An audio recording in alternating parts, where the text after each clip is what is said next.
my name is Michelle, and welcome to the WorkMan application. WorkMan is a Windows 10 desktop application that allows for the simple creation, maintenance, and tracking of workflows. As we reviewed in video 2, my first workflow, WorkMan can be boiled down into 3 simple steps. First, drawing your flow, next, customizing your data, and finally, adding users. In today's video, we'll focus on the flow and how different structures will determine the direction of workflow data. Specifically, we'll cover how to build and use sequential workflows, where each action or step leads into one another, and we'll also look at how to build and use looping flows, where actions lead back and forth between steps. Now let's get started by opening up WorkMan. After you launch the application, go ahead and sign in by entering in your username and password.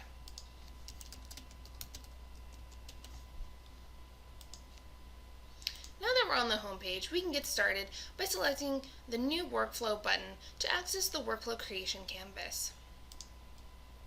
On the canvas, we can get started by creating our first sequential flow. Sequential flows are simple and easy because steps and actions lead into one another in a straightforward manner, like so.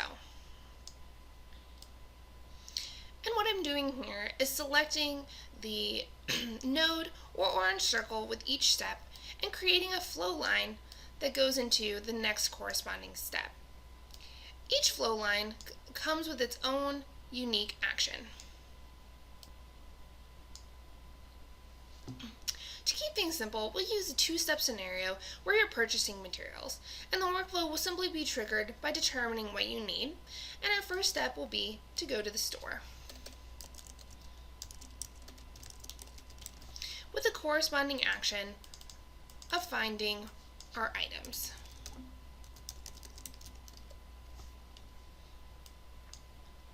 And what I'm doing here is simply selecting the step name or action name and editing them accordingly to work with our workflow. And the next step will just be to buy that item that we found with a very simple action of purchased. So now we've created our very simple sequential flow. We'll just name it purchasing,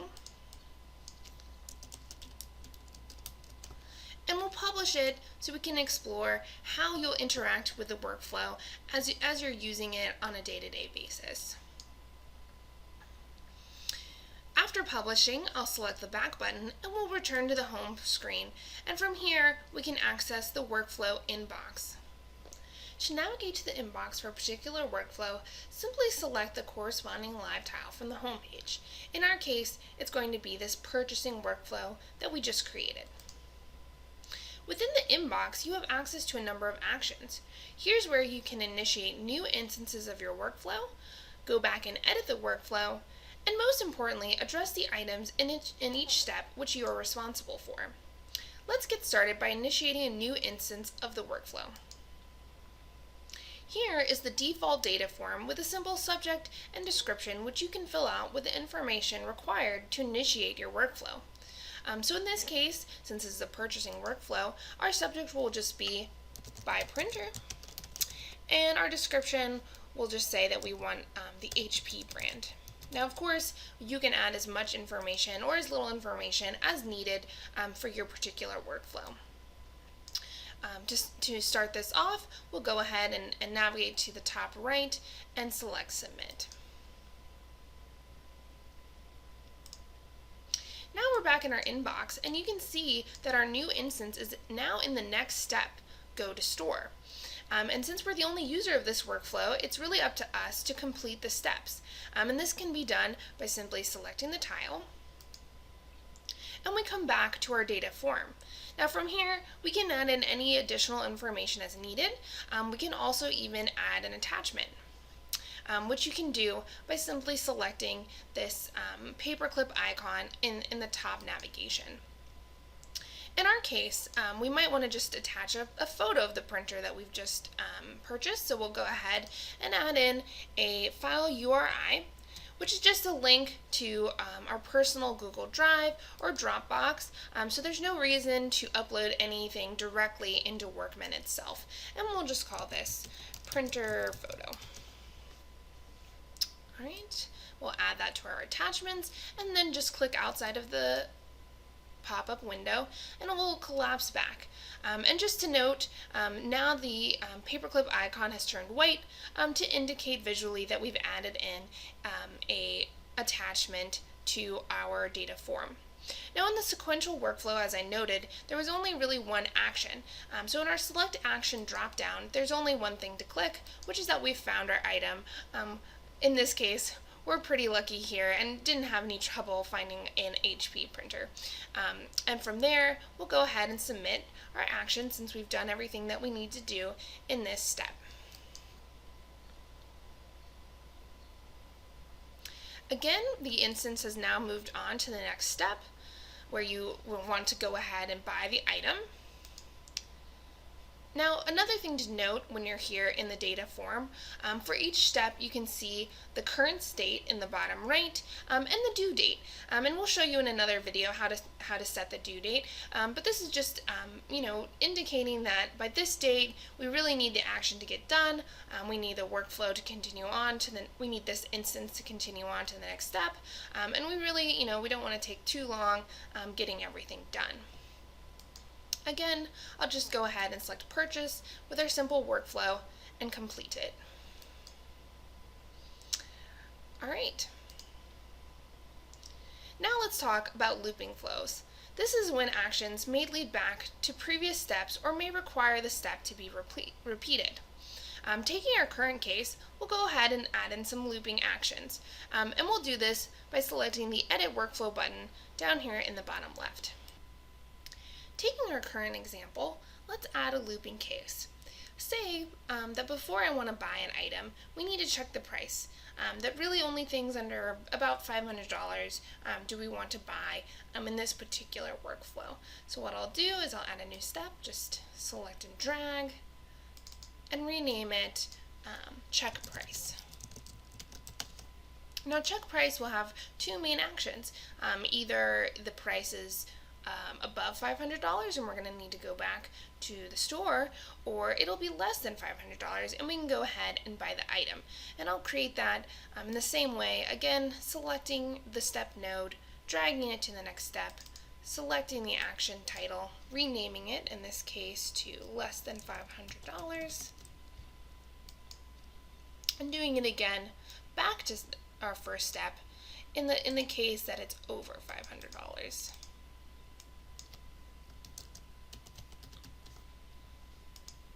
Now, of course, we need to edit our previous action. This found item action is no longer going to the right place. It should actually be going to checking the price, since that's what we want to do next. So we'll right click and select delete. And we'll go over and create the action again. And we'll just keep it as found item. Now another looping case would be if we need to do the step again.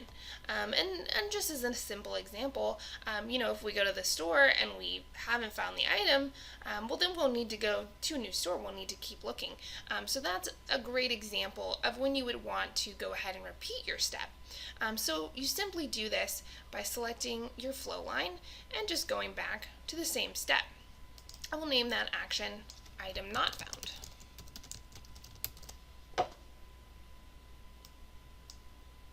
Right.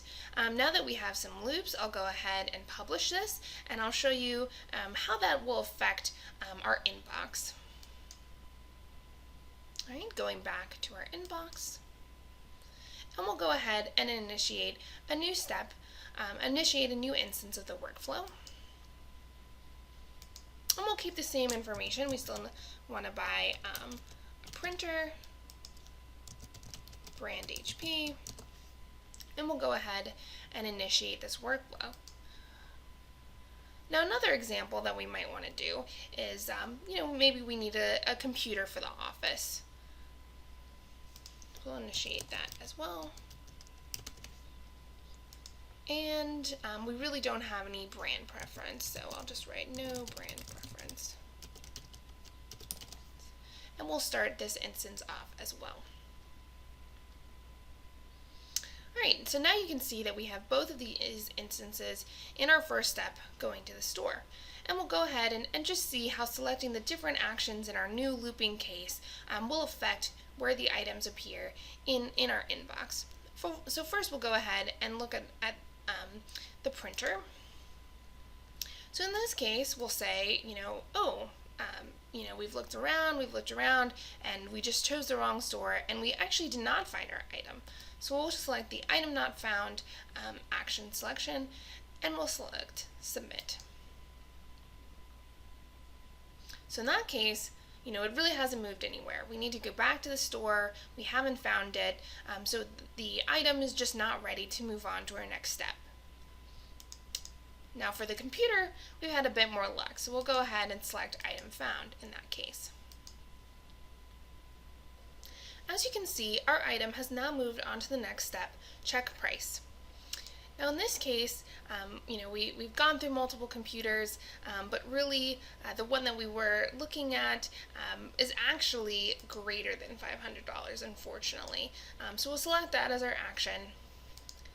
And as you would expect, we now see our item in the go to store step because it really hasn't, it's not ready to buy. We haven't found exactly what we're looking for in terms of this workflow. But of course, if we were to use a happy path, we can just say, in this step we found the item. It is in fact less than $500. And then we can finally make it to that buy item step. So as you can see, the looping functionality provided by WorkMan really allows for the creation and tracking of workflows with a variety of complexity. So whether you have a simple sequential flow or one that requires multiple loops, the workflow creation canvas provided by WorkMan will support whatever you need. In review, today we've covered how to create and use sequential and looping workflows in WorkMan. Thank you for your time, and I hope you enjoy using the WorkMan application.